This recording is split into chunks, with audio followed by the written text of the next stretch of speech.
নমস্কার, শুভ সন্ধ্যা। আবার আপনাদের সামনে আমার দুটো অনুভূতি নিয়ে অনুভূতি শেয়ার করতে চলে এলাম। সেটা হচ্ছে যে আপনি অনেকদিন পরে ধরুন কারোর সাথে যদি আপনার দেখা হয়, যদি জিজ্ঞেস করেন যে, "দাদা কেমন আছেন?" বা "দিদি কেমন আছেন?" উনি বলবেন, "এই চলছে কোনো রকম।" বা কেউ হয়তো বলবেন, "না, বেশি একটা ভালো নেই।" বা কেউ বলবেন যে হ্যাঁ এই তো মোটামুটি চলছে। আপনি যদি ১০ জনকে জিজ্ঞেস করেন তাহলে ১০ জনের মধ্যে ৯ জনই বলবেন যে ওই চলছে আর কি, বা ওই ধরনের। আর শুধু একজন বলবেন হ্যাঁ ভালো আছি। ওই একজনটাকেই আমরা যদি রিভার্স করে নিতে পারি তাহলে মনে করব যে আমাদের সমাজ ভালো রয়েছে। সমাজ ভালো থাকা মানে আমার দেশও ভালো থাকা। আমরা তো সবাই দেশকে ভালোবাসি, তাই না? তো সুতরাং দেশ যাতে ভালো থাকে সেটার দায়ভার কিন্তু সেটার দায়িত্ব আমাদেরকেই নিতে হবে। তো সেই ক্ষেত্রে আমরা যাতে নিজেরা ভালো থাকি তাহলে না দেশ ভালো থাকবে। আমরা যদি ভালো না থাকি দেহ এবং মনে, তাহলে কি করে আমার সমাজ ভালো থাকবে, দেশ ভালো থাকবে?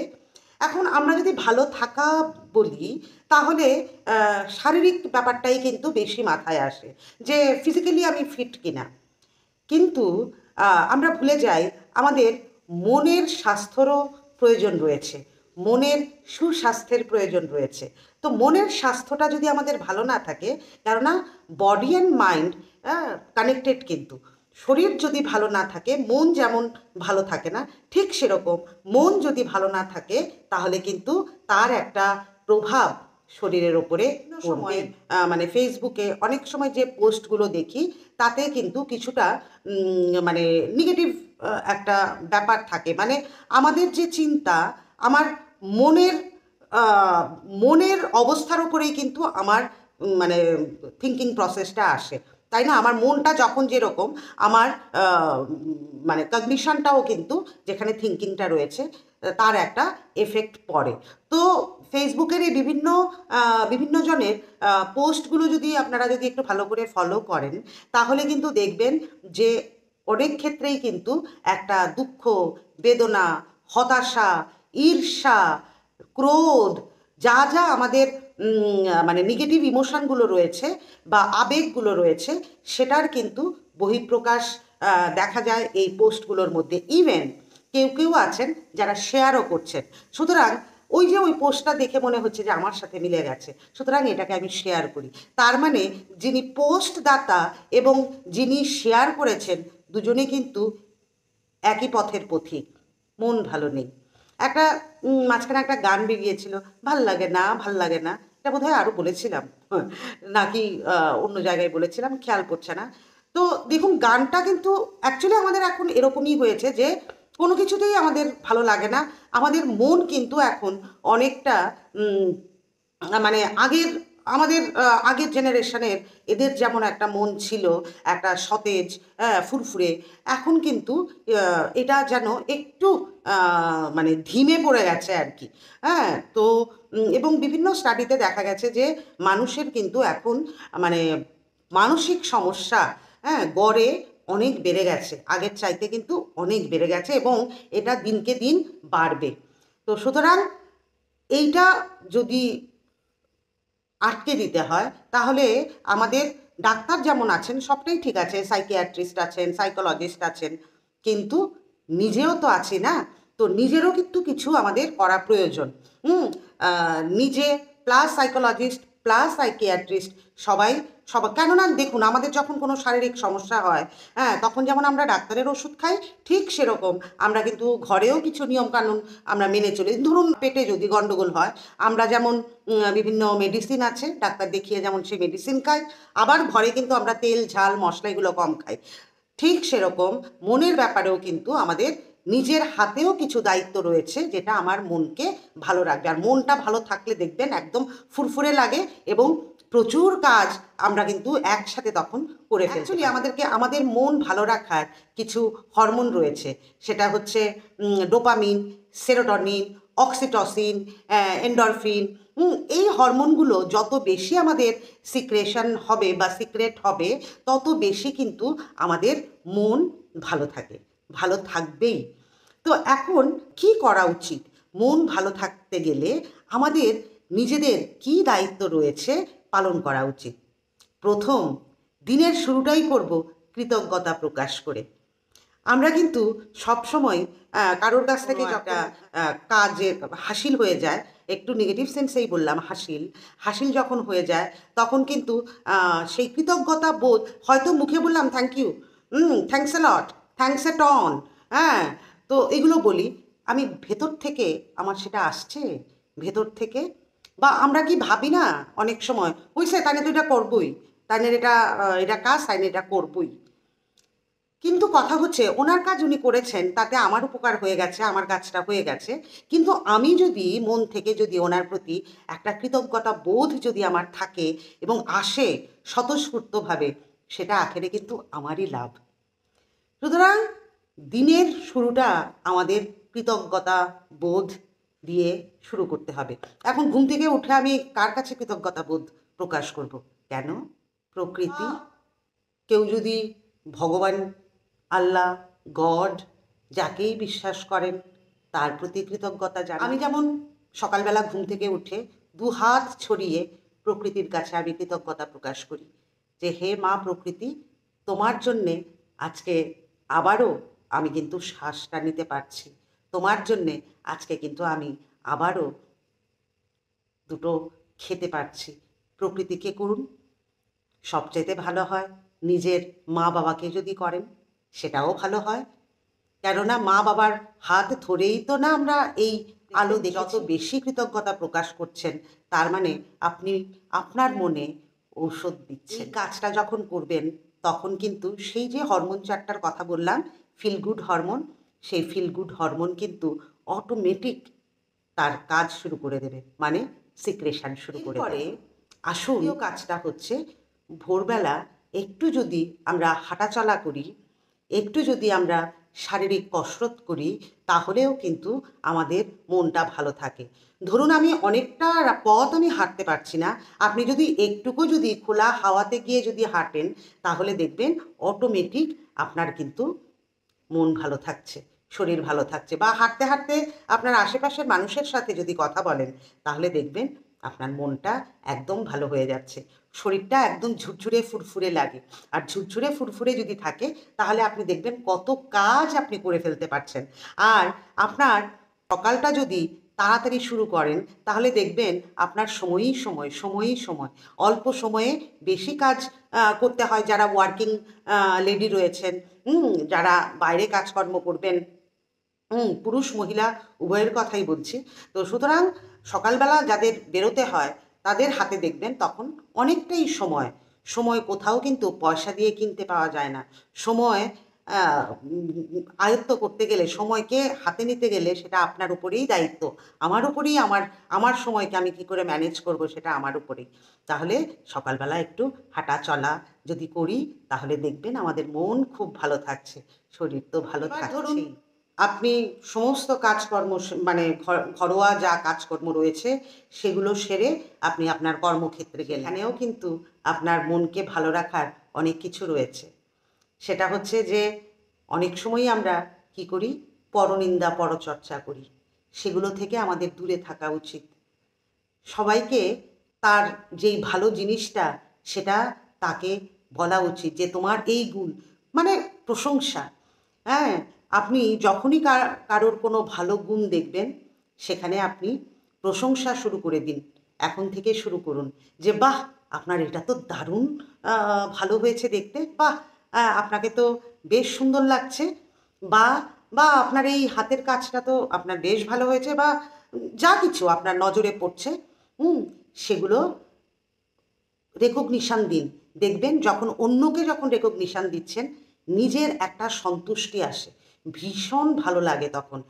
এবং যখনই অন্যর রেকগনিশন দিতে শুরু করবেন তখন দেখবেন যে ওই পরনিন্দা পরচর্চায় কিন্তু আপনি আর থাকছেন না, ওখান থেকে আপনি দূরে চলে যাচ্ছেন। ওখান থেকে সরে আসুন। যত বেশি আমরা ওই ধরনের নেগেটিভ আলোচনাগুলো করব, আখেরে আমাদেরই ক্ষতি করছি আমরা। সুতরাং এই পরনিন্দা পরচর্চা থেকে আমাদের সরে আসতে হবে, লোকের প্রশংসা করতে হবে, মানুষের যেটা ছোট্ট হোক সেটা প্রশংসা করতে হবে। পরের পয়েন্টটা হচ্ছে, এগুলো দেখুন আমার একদম, আমি যেটা করি বা আমি যেটা বিশ্বাস করি বা আমি একটু নাড়াচাড়া ঘাটাঘাটি করে, যেহেতু আমি এখনও নিজেকে মনোবিদ্যার ছাত্রী বলি, তো মনোবিদ্যা পড়ে আমার যতটুকু আমার মনে হয়েছে সেটাই বলছি। আনন্দ, আনন্দে থাকুন। বলবেন যে ও বাবা, আমার যদি কোনো ক্রাইসিস থাকে তখনও আনন্দ করব, হ্যাঁ, তখনও জোরে জোরে হাসুন। হাসাটা, আনন্দে থাকাটাও আমাদের প্র্যাকটিস করতে হবে। অনেক সময় অনেকে বলেন, ওরে বাবা আমি বেশি আনন্দ আমি দেখাতে যাব না, তাহলে লোকের যদি নজর পড়ে যায়, কুনজরে পড়ে যায়। ধুর, এগুলো হয় নাকি? আপনার আনন্দ দেখে হয়তো আপনি বুঝতেও পারছেন না, আপনার অজান্তে আপনি আরেকজনের মুখেও হাসি ফুটিয়ে দিচ্ছেন, আরেকজনেও কিন্তু আনন্দিত হচ্ছে। কেননা অনেকেই আছে যারা অন্যের আনন্দ দেখেও আনন্দিত হয়, হয় না? দেখুন, ভাবুন ভাবুন ভাবুন, ঠিক মনে পড়ে যাবে যে অন্যের আনন্দ দেখে আনন্দ হচ্ছে। তো সুতরাং আনন্দে থাকুন। ছোট্ট ছোট্ট জিনিস থেকেও কিন্তু প্রচুর আনন্দ পাওয়া যায়। সেটা হচ্ছে সেই মনটা লাগবে, সেই চোখটা লাগবে। ছোটোখাটো জিনিস থেকে আনন্দ উপভোগ করা শুরু করুন। পাখি ডাকছে, সেখানেও কিন্তু বেশ একটা আনন্দ রয়েছে। আপনি মনোযোগ দিয়ে পাখির ডাকটাকে শুনুন, দেখবেন ভীষণ ভালো লাগছে। আরেকটা হচ্ছে, এই আনন্দে থাকার আমি একটা জিনিস খেয়াল করেছি, সেটা হচ্ছে আপনি যত ছোট ছোট বাচ্চাদের সাথে যত থাকবেন, মানে আপনার বয়স থেকে আরও কম বয়সের বাচ্চাদের সাথে যখন থাকবেন, তখন দেখবেন আপনার মন এমনিতেই ভালো হয়ে যাচ্ছে। হ্যাঁ, আপনি যদি স্কুলে যদি চাকরি করেন, তাহলে দেখবেন আপনার ছাত্রছাত্রীদের সাথে যত বেশি সময় কাটাবেন, তত কিন্তু উভয়েরই লাভ। কেননা একজন টিচার যতক্ষণ একটা ছাত্রর সামনে থাকে, সে সরবে বা নীরবে কোনো না কোনো পাঠ দিয়েই যায়। সুতরাং আপনি যতক্ষণ ওই ছাত্রছাত্রীর সাথে থাকবেন, ততক্ষণ সেই ছাত্রছাত্রীর যেমন লাভ হচ্ছে, ঠিক সেরকম আপনারও লাভ হচ্ছে। কেননা সমবয়সী, এখন আমি যখন আমার বয়সের কারোর সাথে যখন গল্প করতে যাব, তখন কি শুনবো? হাঁটু ব্যথা, পা ব্যথা, কোমর ব্যথা, মাথা ব্যথা, দাঁতের শিনশিনি, এগুলো, তাই না? কিন্তু আপনি যখন আপনার ছোট বয়সের একদম বাচ্চাদের সাথে, তখন দেখবেন এরা না তাজা হাওয়া, ছোট ছোট ছেলে মেয়েগুলো খোলা হাওয়া, তাজা হাওয়া, ভেজাল ছাড়া হাওয়া। সেই জন্য যত বেশি এদের সাথে আপনি বন্ধুত্ব রাখবেন, ভালোবাসা আপনার থাকবে, আপনি খুঁজবেন ওদেরকে, ইস আজকে তো ওকে পেলাম না, আজকে তো তাদের পেলাম না, আজকে তো এদের সাথে মেলামেশা করবেন। কেননা বাচ্চাদের হাঁটু ব্যথা, কোমর ব্যথা, পা ব্যথা, মাথা ব্যথা, বুক ধরফর, এগুলো ওদের মধ্যে নেই। সুতরাং ওদের সাথে গল্প করবেন। আপনি বয়স্কদের সাথেও গল্প করতে পারেন। বয়স্কদের সাথে গল্প করবেন কেন জানেন? বয়স্কদের সাথে গল্প করবেন, এরা কিন্তু আপনাকে অতীতের অনেক কথা বলবে। বা আপনি যখন ছোট ছিলেন তখন আপনি কি করতেন, ওদের কাছ থেকে শুনবেন। আপনার ঠাকুরমা, আপনার জেঠিমা, কাকিমা, আপনি যখন ছোট ছিলেন আপনি কি দুষ্টামিগুলো করতেন, ওদের কাছ থেকে শুনবেন। তখন আপনার ভালো লাগবে না? ভালো লাগবে। তাই এদের সাথেও মিশুন, এদিকেও মিশুন। সুতরাং আপনার কিন্তু পাল্লা বেশ ভারী।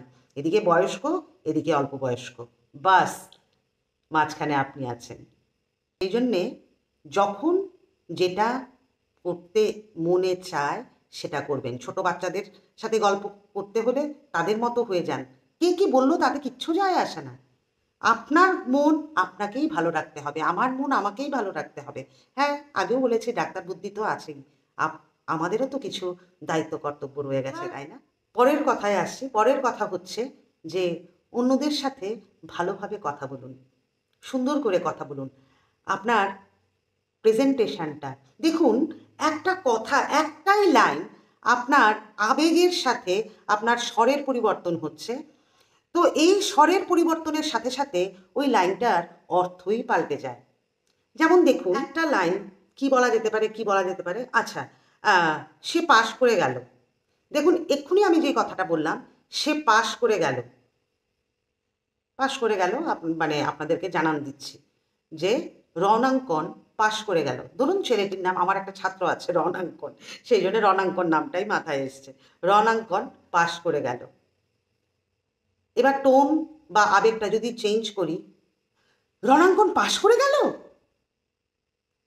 অবাক সাথে আনন্দ, রণাঙ্কন পাশ করে গেল, রে বাবা, এমন যে রণাঙ্কন তো পাশ করার কথা না, কিন্তু সে পাশ করে গেল, কত আনন্দ। রণাঙ্কন পাশ করে গেল, এখানে কিন্তু এতটা আনন্দ নেই, কিন্তু এখানেও অবাক। রণাঙ্কন রণাঙ্কন পাশ করে গেল, একই কথা, কিন্তু দেখুন এখানে কিন্তু রাগ, মানে রণাঙ্কন পাশ করে গেল, রণাঙ্কন পাশ করে গেল, একই লাইন, এখানে কিন্তু তির্যক, রণাঙ্কন পাশ করে গেল, রণাঙ্কন রণাঙ্কন রণাঙ্কন পাশ করে গেল, বাস চেঞ্জ হয়ে গেল অর্থ। রণাঙ্কন পাশ করে গেল, রণাঙ্কন পাশ করে গেল, চেঞ্জ হয়ে গেছে কথা, অর্থ পাল্টে গেছে পুরো, তাই না? রণাঙ্কন পাশ করে গেল। তাহলে দেখুন এখানেও চেঞ্জ হয়ে গেছে। এমন করে দেখবেন প্রচুর একই লাইন, আপনার স্বর, আপনার অনুভূতি, আপনার আবেগ মিশ্রিত হয়ে একদম চেঞ্জই হয়ে গেছে। রণাঙ্কন পাশ করে গেল, বিচ্ছিরি লাগছে ভীষণ দেখতে হয়তো, কিন্তু তারপরেও এর জন্যে কথা মানে যত সুন্দর করে, আপনি হয়তো কারোর উপরে রাগ করেছেন, কিন্তু আপনি যদি হেসে যদি কথাটা বলেন, হ্যাঁ মিস্টার অমুক আপনি কিন্তু কাজটা ঠিক করলেন না, একই কথা কিন্তু, অথচ যাকে আপনি বলছেন সে ঠিক বুঝেছে যে কাজটা উনি ঠিক করেননি, কিন্তু ওপাশের ব্যক্তি আপনার ওপরে রাগ করার কোনো জায়গাই আপনি রাখলেন না, কথাটা এরকম করে বললেন। সুতরাং আমরা যখন কথা বলবো, তখন যদি আমাদের টোন, আমাদের একটু যদি ইয়ে করা থাকে, আবেগ আমার একই রইল, কিন্তু আমি যদি টোনটাকে যদি চেঞ্জ করে দিই, তাহলে কিন্তু আমার কাজ হয়ে যায়। আমার কিন্তু রাগ দেখানোর প্রয়োজন পড়ে না, হ্যাঁ আপনি কেন এটা করলেন, আপনি ওইটা কেন করলেন, ওইগুলোর প্রয়োজনই পড়ে না আমাদের, যদি টোনটা একটু যদি চেঞ্জ করে নিই।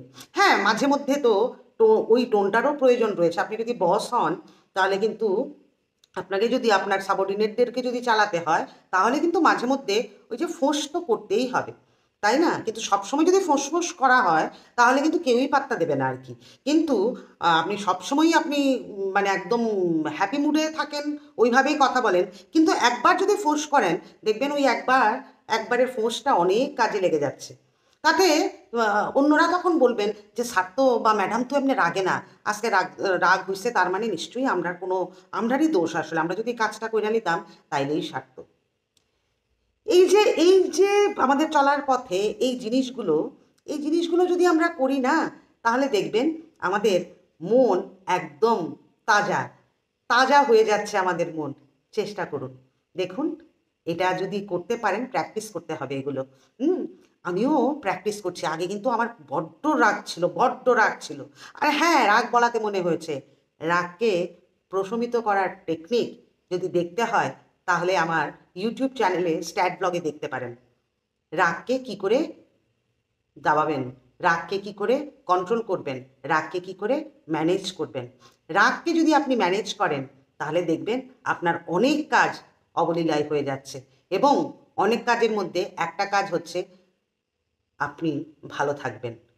আমি নিজেকে ভালো রাখার জন্যে মন্দ কি, একটু ব্যস্ত থাকি, আমরা তো সবসময় কাজে ব্যস্ত থাকি, এবার নিজেকে ভালো রাখার জন্য ব্যস্ত থাকি, মন্দ নয় বলুন।